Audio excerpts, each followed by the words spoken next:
Will you pray with me? May the words of my mouth and the meditations of all of our hearts be pleasing in your sight, O God, my rock and redeemer. Amen. There are many ways to tell time. Grace Lee Boggs, the Chinese-American philosopher and activist, often posed the question, what time is it on the clock of the world? In this question, she implies a sort of universal clock that measures the tides of social change. She used this question to encourage people to think about what is ours to do in this particular moment. On the Christian liturgical clock, it's the 5th Sunday of Lent, which is the penultimate Sunday before Holy Week.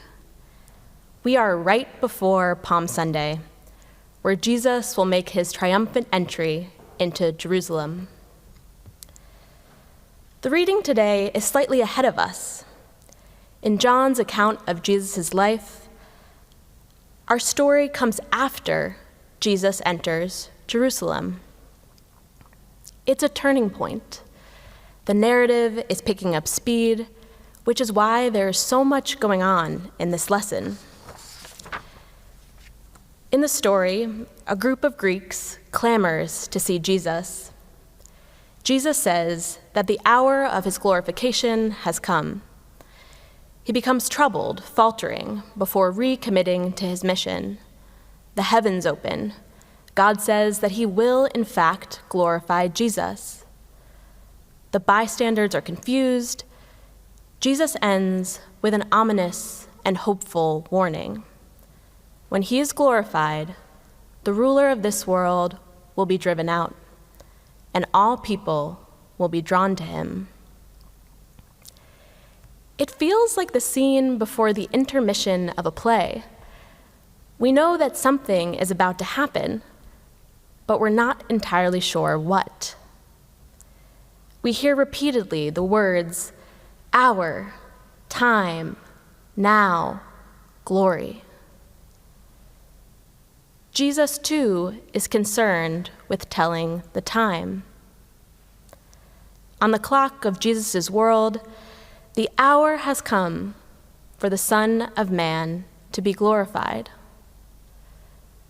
But what does it mean for Jesus to be glorified? And what does it mean for us as his followers, reading the clock of the world today?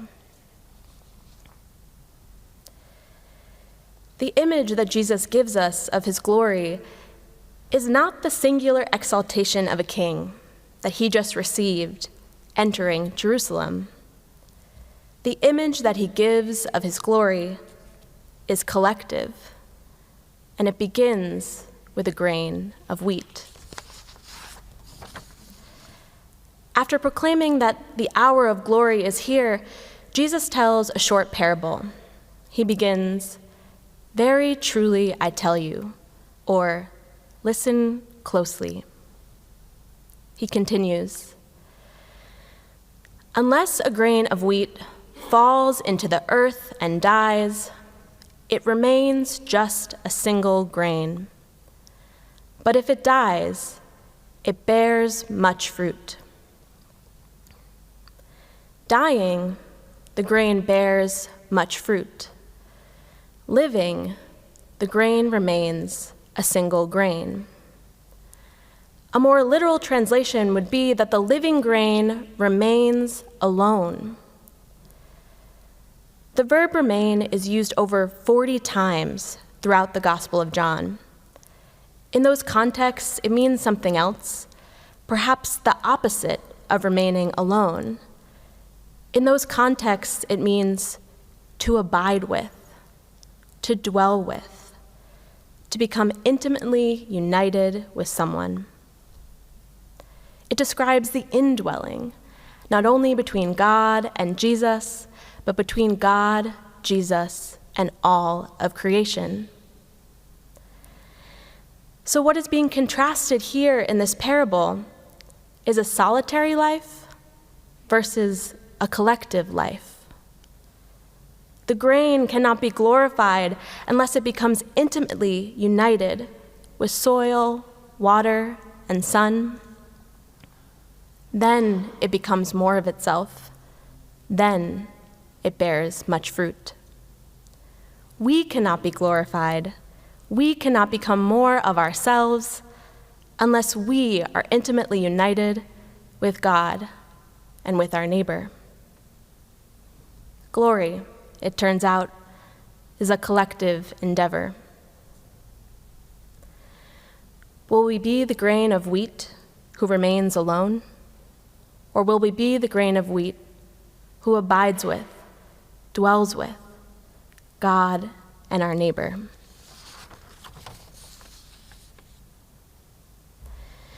Jesus tells us and shows us what it means to live intimately united with God and one another. Following the parable, he goes on, "Whoever serves me must follow me." This is a foreshadowing of what Jesus will say to his disciples in just a few days when he washes their feet. Love one another as I have loved you. Love one another by including the outcast, healing the sick, turning over the tables, speaking truth to power, even by giving up your life. Then he goes on, "Where I am, there my servant will be also." To love and serve God and neighbor is evidence of our intimate uniting, evidence that our interests have become their interests. This is how Jesus loved us, and this is the life that we are called to. This is not about self-denial or self-abasement. This is about indwelling.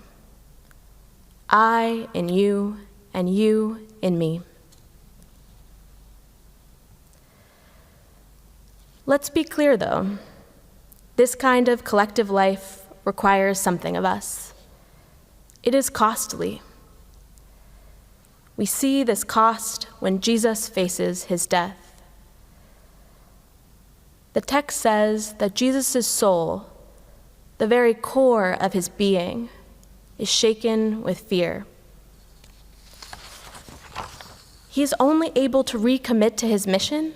He's only able to turn towards the cross when he realizes that he is not acting alone. He says, "Father, glorify your name." And God the Father responds, "I have glorified it, and I will glorify it again." Here again, we see the indwelling of God, Jesus, and creation. God has already glorified Jesus because it is not only in choosing to die that Jesus will experience glory. It is the whole of his earthly ministry where his life becomes intimately bound with the lives of others that glorifies God. And it is this intimately united life that gives him the courage, the will, the interest to sacrifice his life.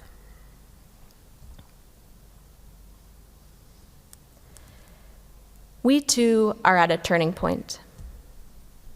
The narrative that we are living in has picked up speed. We too are not sure what is coming next, but we can see that the forces of oppression are rising. And yet the moments when I have felt the most hope over the last few months have been when I see the presence of indwelling. When I see evidence that I live in you and you live in me. I saw this most vividly on a cold October afternoon in the lobby of the Federal Building in downtown Boston. The facade of the 300-foot building towered over us as we approached. Some wore knit caps on their heads, others tan shawls around their shoulders, others wore stoles around their necks, and still others were in plain clothes. Eyes darted to each other in anticipation as we entered the building, encircling the cold tile floors of the lobby.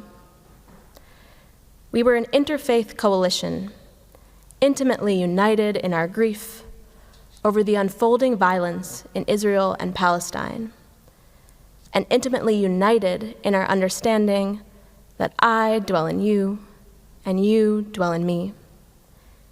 And so all life must be held as precious. And so we dwelled in the building, demanding that the rulers of this world work for peace. We spoke and we prayed and we sang out, proclaiming our indwelling. One of the songs we sang went, "I did not come here alone. I carry my people in my bones. If you listen, you can hear them in my soul." We were in our glory. When I see people move collectively, I know that something of their individual life has been surrendered to a much larger collective, a collective that is capable of holding so much more pain and so much more hope than any one individual of us can. For Christ followers, Jesus modeled living collectively. His sacrifice that this type of life compelled gives us the courage that we too can grow in our capacity, not only to dwell in him, but to dwell in one another. When we share in a collective life like that, we move differently. We love differently.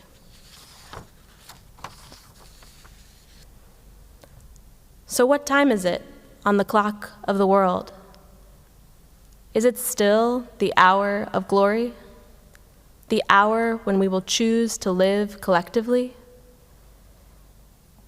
If we choose to be intimately united with God and neighbor, it can be.